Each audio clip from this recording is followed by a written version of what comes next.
우리에게 주시는 말씀은 사도행전 10장 39절로 43절까지입니다. 신약성경 205면에 있습니다. 사도행전 10장 39절로 43절까지 하나님의 말씀을 제가 봉독해 드리겠습니다. 우리는 유대인의 땅과 예루살렘에서 그가 행하신 모든 일의 증인이라.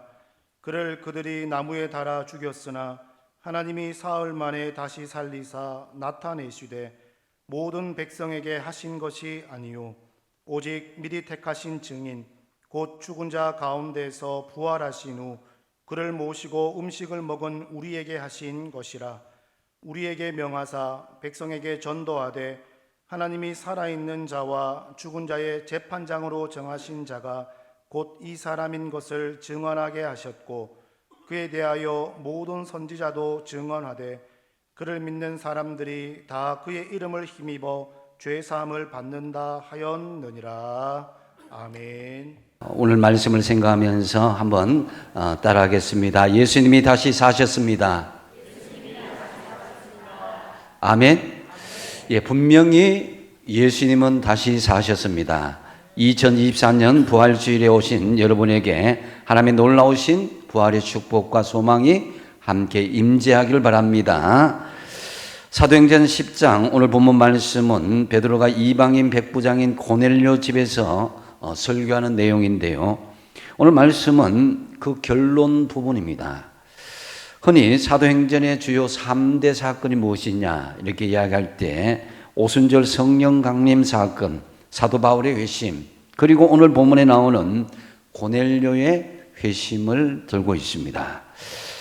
이 고넬료 회심이 왜 사도행전의 3대 사건으로 여겨지는 것일까요? 그것은 공식적으로 이방인들에게 복음이 전파되는 첫 사례였기 때문입니다. 사도행전이 예루살렘에서 시작해서 땅끝까지 복음이 전파하는 과정들 설명하고 있다고 할 때에 유대인들을 넘어서 이방인들에게 복음이 전파되는 시작점은 정말 중요한 의미가 있다. 이것은 이방인인, 이스라엘 입장에서 이방인인 우리에게도 이러한 시작점의 결과로 우리가 여기에 있게 된 것입니다. 사실 베드로가 고넬료의 집에 오게 된 것은 자발적인 그런 발걸음이 아니었습니다. 왜냐하면 당시만 해도 이스라엘 백성들만 구원받은 선택받은 백성으로 여겼기 때문에 선택받지 못한 이방인들에게는 복음이 전달되지 못했습니다. 그래서 주님은 이러한 이스라엘의 잘못된 선민 사상을 바로잡고자 본문의 전반부에 보면은 베드로에게 보자기 환상을 보여주었습니다. 그림을 잠시 제가 준비해 봤는데요. 10장 전반부에 베드로가 기도할 때에 하늘에서 한 보자기가 내려왔는데 그 안에는 땅에 있는 각종 네 발 가진 짐승과 기는 것과 공중에 나는 것들이 있었습니다. 그러면서 하늘에서 소리가 나기를 베드로야 이것을 잡아먹으라, 이런 음성이 들려왔습니다. 하지만 베드로는 이 말씀에 순종할 수가 없었습니다.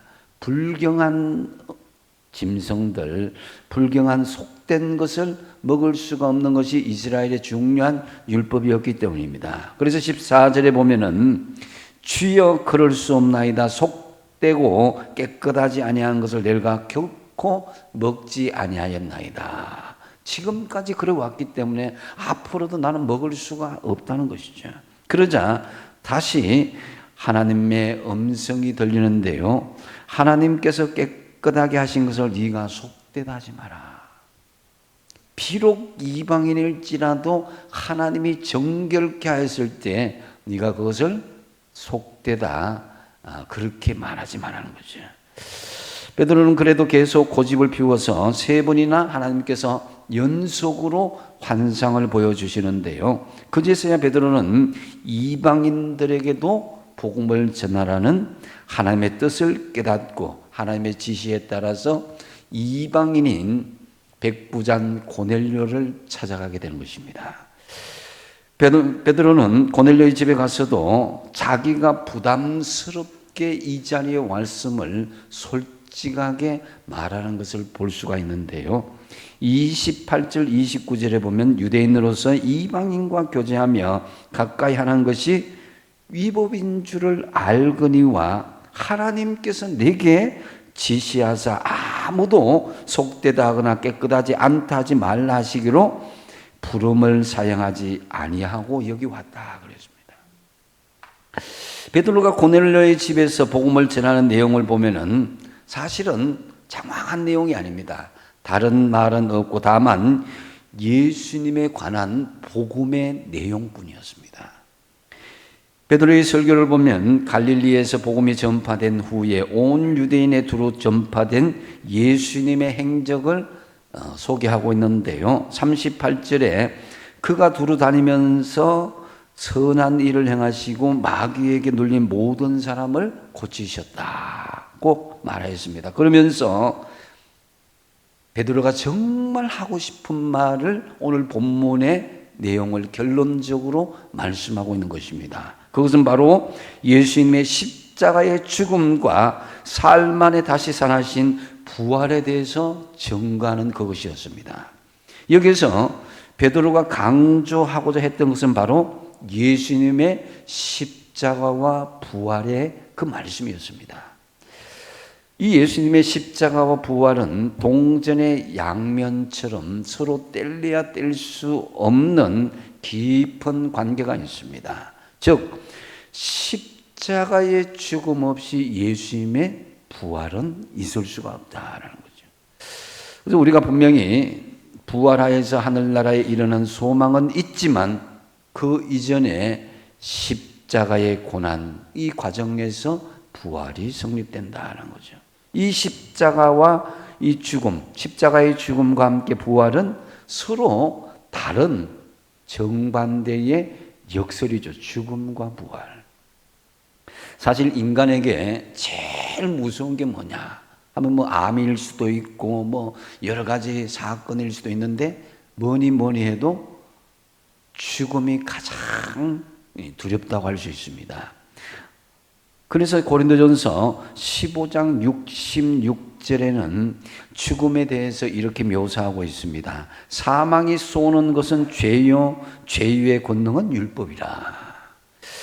공동 번역에 보니까 이렇게 변명하고 있습니다. 죽음의 독침은 죄요, 죄의 침은 이 율법이다 그랬습니다.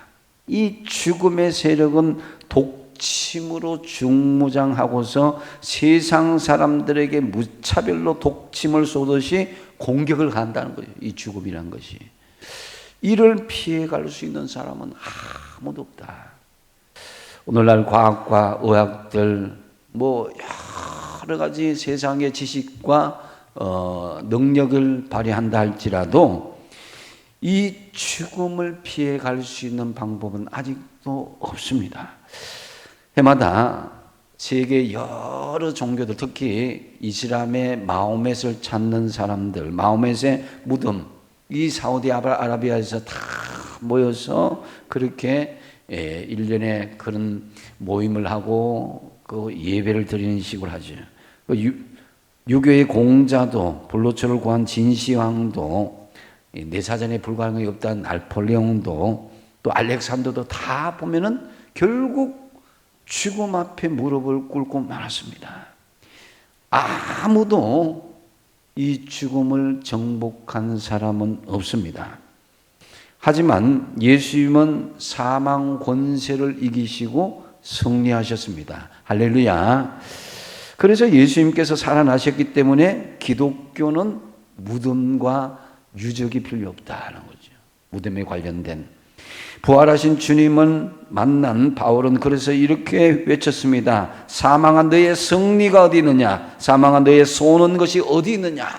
당당하게 사망에 이긴 것을 선포하고 있는 것을 볼 수가 있습니다. 예수님의 부활로 사막은 깨어졌고 승리가 완성이 된 것입니다.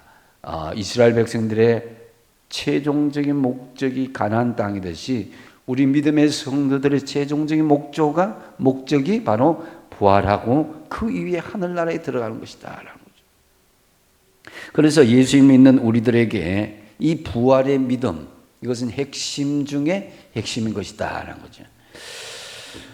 고기가 살려면은 물이 필요하냐 필요하지 않느냐, 이걸 따지고 인간에게 공기가 필요하냐 필요하지 않느냐, 이 따지는 것은 정말 어리석은 것처럼 우리 기독교 신앙 가운데 예수님의 부활이 그게 사실이냐 사실이 아니냐, 이건 논할 가치가 없는 것과 같다라는 거죠. 만약에 예수님께서 십자가에 달려 죽으신 것으로 끝나버렸다면 과연 어떤 일이 우리에게 생겼겠습니까? 그것을 우리 사도 바울이 고린도전서 15장 14절에 이렇게 이야기하고 있습니다. 같이 한번 읽어보겠습니다. 시작. 그리스도께서 만일 다시 살아나지 못하셨으면 우리가 전파하는 것도 헛것이요 또 너희 믿음도 헛것이며. 바울이 전파하는 복음, 오늘날 우리가 받은 복음이요 그것을 전파하는 복음, 이것이 다 헛것이 되고 우리의 믿음도 아무런 의미가 없는 헛것이 되고 만다는 것입니다. 그래서 이 복음의 핵심은 예수 그리스도의 십자가의 죽으심과 함께 부활이 되어야 된다는 거죠. 그러므로 예수님이 부활하지 못했다면 이 복음을 전한 자는 거짓말쟁이가 된다는 거죠. 지난 주간에 어떤 한 여자분의 등록 신방을 하면서 간증이 참 은혜가 되어서 제가 말씀을 잠깐 드립니다. 남편은 살아생전에 아무리 예수를 믿으라고 권면을 해도 믿지 않다가 거부하다가 큰 병이 갑자기 와서 돌아가시기 직전에 예수님을 영접하고 돌아가시면서 또 유언도 온 가족이 다 예수 믿으라고 유언까지 남겼다라는 거죠. 굉장히 그분이 감격스럽게 말씀하는데 은혜가 되었습니다. 그래도 그 부인은 이제 남편이 돌아가시고 나니까 너무나 슬픈 나머지 남편이 과연 천국에서 잘 지낸지가 너무너무 궁금했다고 합니다. 그런 차에 어느 날 하나님께서 꿈에 남편을 보여주시는데 지옥이 아니라 천국에서 너무너무 잘 지내는 모습을 보여주시더란 거예요. 그런데 문제는 자신은 천국에 집이 없어서 노숙자로 지낸다. 왜냐? 하늘의 상급과 면류관, 하늘의 집을 마련하지 못한 채 우편 강도처럼 막판에 겨우 예수님만 영접하고 구원받았으니까 그렇게 되었다라는 거죠. 그래서 그 부인 되시는 분은 그 하나밖에 없는 아들이 이제 예수 잘 믿어서, 교회 안 다니는 그 아들이 예수 잘 믿어서, 그래서 전도의 열매가 남편에게 돌아가서 천국의 집을 가지도록 간절히 기도한다, 이렇게 말씀하는 것입니다. 그 마음에 저도 얼마나 감동이 되고 은혜가 되는지. 그래서 저는 꼭 아드님께서 예수 잘 믿으실 줄로 믿습니다 라고 기도하고, 또 아버지의 유언이요, 이 땅에 아버지께 집은 사라지지 못해도 아버지께 천국의 집을 소유하기 위해서라도 효성을 다하는 마음으로 꼭 예수 잘 믿는 가정이 되리라 믿습니다. 간절히 기도했습니다. 여러분, 예수님께서 부활하셨기 때문에 예수님은 성천하실 수가 있었고, 성천하심으로 우리가 거할 처소에 천국의 예비해 놓으셨다 그랬습니다. 성천하심으로 우리에게 보혜사 성령님을 보여주셨고, 부활 성천하셨기 때문에 오늘 하나님의 우편에서 우리를 위해서 중보기도 하시는 것입니다. 예수님의 부활이 없다면 이 모든 것이 아무것도 아닌 거예요. 여러분, 예수님의 십자가의 죽음과 부활을 믿으십니까? 이 십자가의 죽음과 부활을 믿는 자에게 천국의 집이 있는 줄로 믿습니다. 왜냐하면 요한복음 14장 1절 2절 같이 한번 읽어보겠습니다. 시작. 너희는 마음에 근심하지 말라. 하나님을 믿으니 또 나를 믿으라. 내 아버지 집에 거할 곳이 많도다. 하늘의 집을 하나님, 우리 예수님께서 예비하러 간다 그랬습니다. 다시 와서 그 처소에 내가 너희들과 같이 살게 해주실 것이다. 다시 온다는 것은 재림하신 주님께서 장차 우리가 영원한 이 천국 잔치에 이를 때에 하늘나라의 집에 거주하게 된다라는 거죠. 꼭 부활하신 주님을 잘 믿어서 하늘나라의 멋진 집에 거주하시는 저와 여러분 되시기 바랍니다. 오늘 본문에서 베드로는 예수님의 십자가와 부활을 증거하면서 이것이 얼마나 중요한 것인가를 설명하고 있는데요. 구체적으로 무엇 때문에 예수님께서 우리에게 부활하셨습니까? 먼저 첫 번째로 예수님은 하나님의 원대한 계획하심이 있었기 때문에 부활하셨습니다.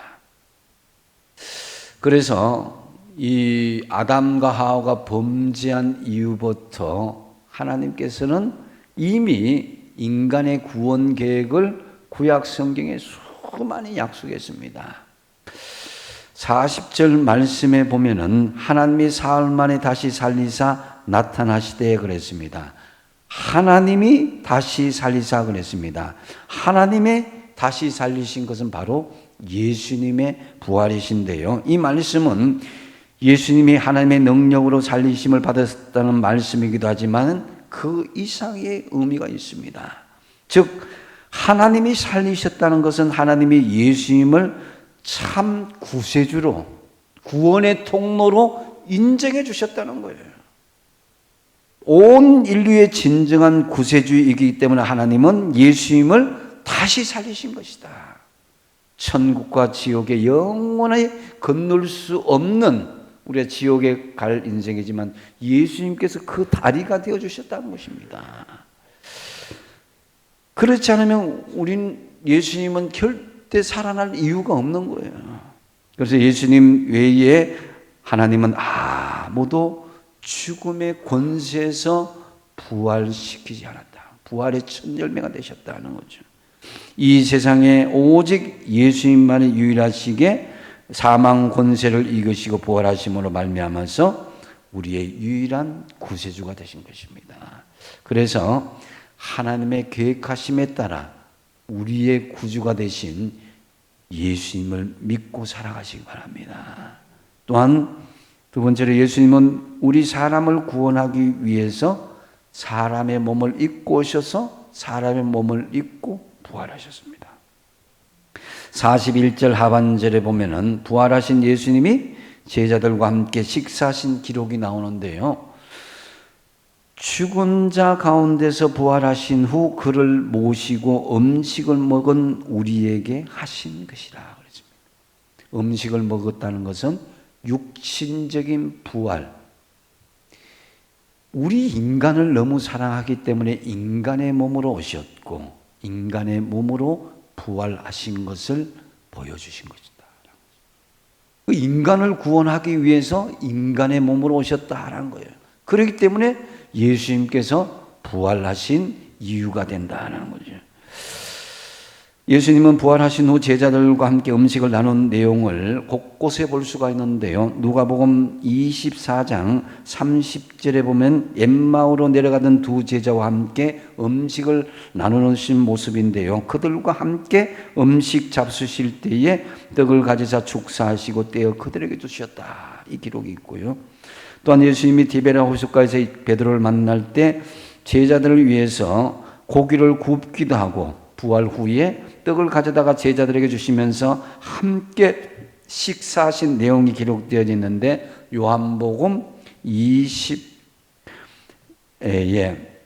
누가복음 24장 30절에도 그러니까 요한복음 21장 13절 보면은 예수께서 가셔서 떡을 가져다가 그들에게 주시고 생선도 그들에게 이렇게 그들에게 주시고 생선도 그와 같이 하셨다 그랬습니다. 이러한 사실은 인간의 몸으로 입지 않으셔도 되는데 우리 인간을 사랑하시고 인간의 몸을 입고 부활하시고 또 다시 그 인간의 몸을 입고 같이 동행하다가 승천하셨다는 것을 분명히 보여주고 있는 것입니다.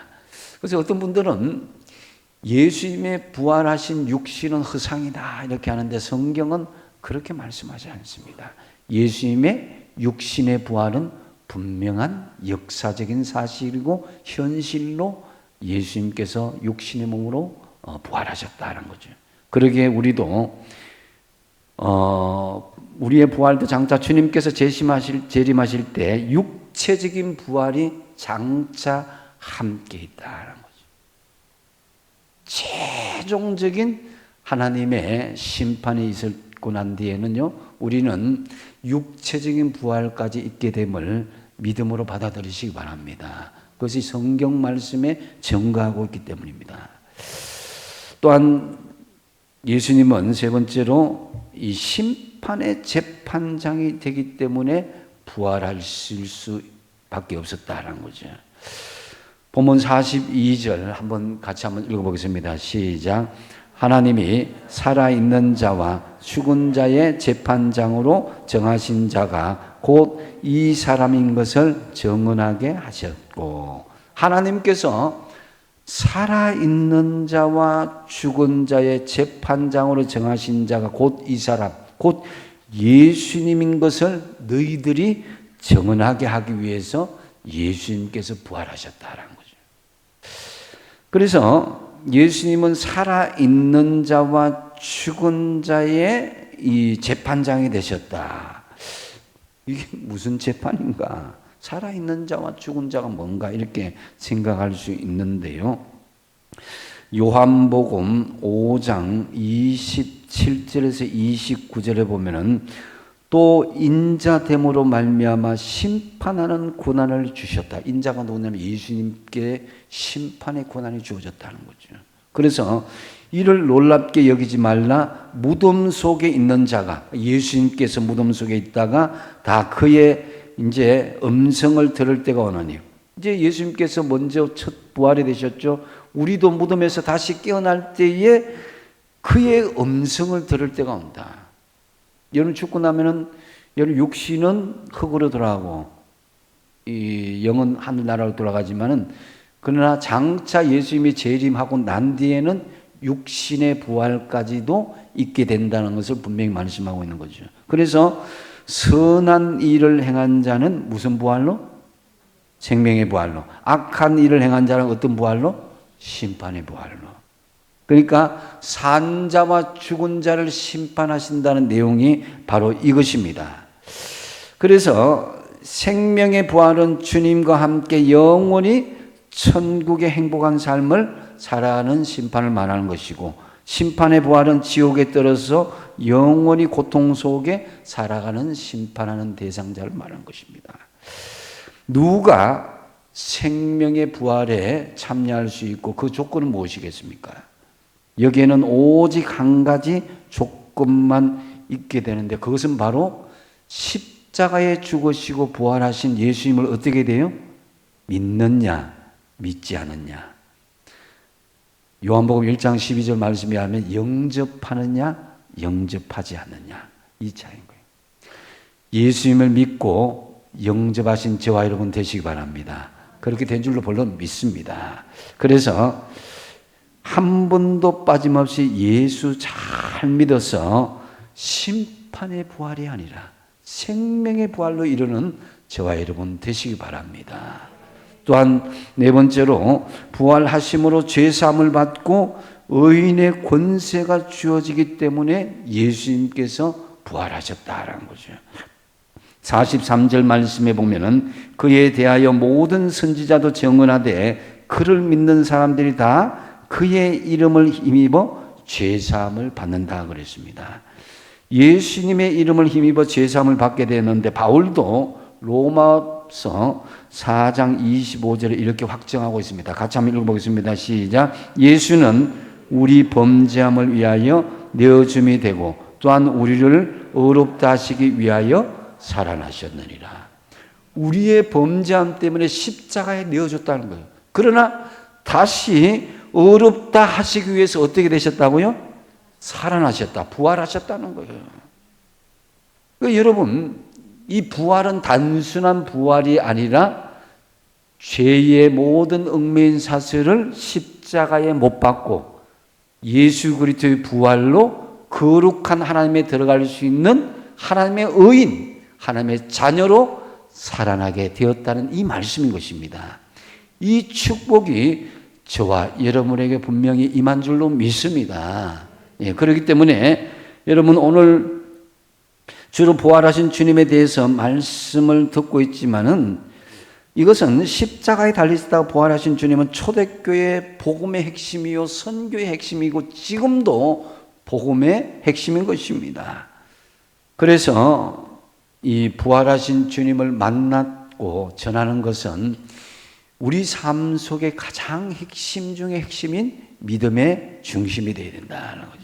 그래서 여러분들이 이 예수를 믿어서 죄사함 받고 영원한 하나님 나라의 소망이 되고 내가 가진 죄를 치료받고 또 육신의 치료도 있지만은 다 깨끗함을 받고 하늘나라 백성이 되었다.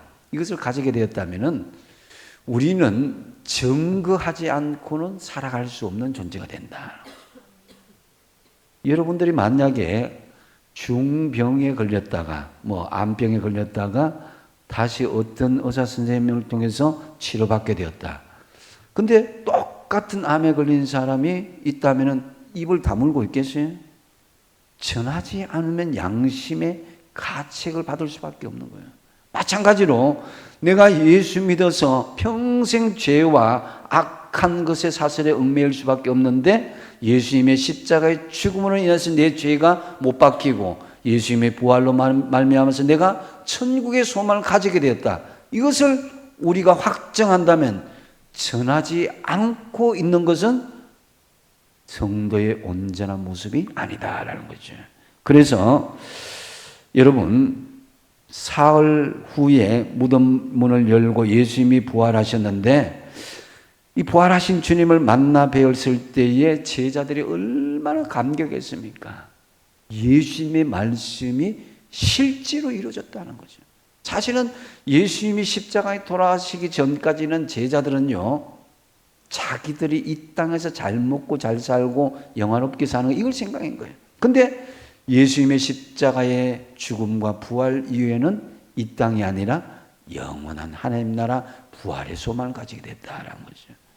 우리 모두 예수님의 부활하심으로 죄사함을 받고 의롭다고 인정받은 하나님의 자녀답게 부활의 복음을 전하는 저와 여러분 되시기 바랍니다. 이제 말씀을 맺습니다. 다른 사람이 여러분에게 왜 예수 믿느냐고, 왜 교회 다니냐고 여러분에게 물으신다면 어떻게 대답할 것입니까? 그 많고 많은 종교들 중에 왜 이 기독교 신앙을 가지게 됐는가? 이 질문에 우리는 분명하게 대답할 수 있어야 될 것입니다. 기독교가 다른 종교와 다른 점은 바로 한 단어로 이야기하면 부활입니다. 부활이 없는 기독교는 생각할 수가 없고 또 부활을 구체적으로 이야기한다면 십자가의 죽음과 부활입니다.